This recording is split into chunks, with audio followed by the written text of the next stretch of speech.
Hi beautiful girls, কি খবর সবার? কোকোনাট অয়েলের গুণাগুণ সম্পর্কে তো আমরা সবাই জানি, এটি আমাদের ত্বক এবং চুলের জন্য ঠিক কতটা উপকারী। কিন্তু বাসায় এই কোকোনাট অয়েল কিভাবে প্রস্তুত করা যায় সেটাই আজকে আমি তোমাদের দেখাবো।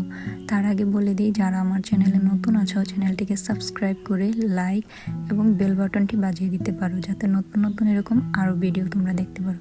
প্রথমে আমি এখানে 2টা বড় সাইজের কোকোনাট নিয়েছি এবং এটিকে ভালোভাবে গ্রেট করে নিয়েছি। তোমরা চাইলে ছোট টুকরোও করতে পারো, তবে আমি গ্রেট করে নিয়েছি এবং একটিকে এখন আমি একটি ব্লেন্ডারে দিয়ে পরিমাণ মতো পানি দিয়ে ভালো করে গ্রাইন্ড করে নেব। এখন হচ্ছে যে একটা পাতলা সুতি কাপড়ের মাধ্যমে আমি এই কোকোনাট থেকে এর সমস্ত যে মিল্কটা আছে সেটা আমি ভালো করে ছেঁকে নিব।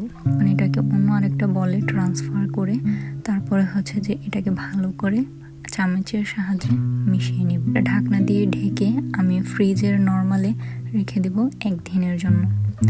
এর পরের দিন দেখো ক্রিমের মতো চলে এসেছে, আর এটাকে আমি সংগ্রহ করে নেব। নিচে কিন্তু অতিরিক্ত যে পানিটা সেটা কিন্তু নিচে চলে গেছে। এখন এটাকে ভালো করে মিক্স করে একটা কন্টেইনারে আমি ঢেলে নিব এবং এর ক্যাপটা লাগিয়ে দিব।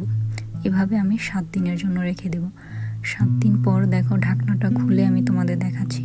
মানে কিন্তু ক্রিমটা ভালো করে ফার্মেন্টেড হয়ে গেছে এবং দেখো তেলটা কিন্তু উপরে ভেসে উঠেছে। আর এই তেলটাই হচ্ছে যে এক্সট্রা ভার্জিন কোকোনাট অয়েল, কারণ এখানে কিন্তু আমরা কোনো ধরনের কোনো কেমিক্যাল কিছুই ইউজ করিনি।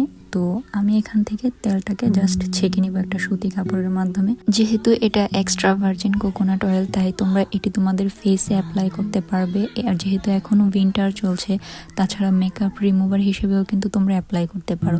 আর যদি তোমরা চুলে অ্যাপ্লাই করতে চাও তাহলে অবশ্যই আমাকে কমেন্টে জানিও। আমি চুলে অ্যাপ্লাইয়ের জন্য কোকোনাট অয়েলের বেস্ট রেমেডি তোমাদের সাথে অবশ্যই শেয়ার করব। ত্বক এবং চুলের নতুন নতুন সব রেমেডি দেখতে অবশ্যই ভিডিওতে লাইক করে চ্যানেলটিকে সাবস্ক্রাইব করতে পারো। দেখা হচ্ছে নতুন ভিডিওতে। আল্লাহ হাফেজ।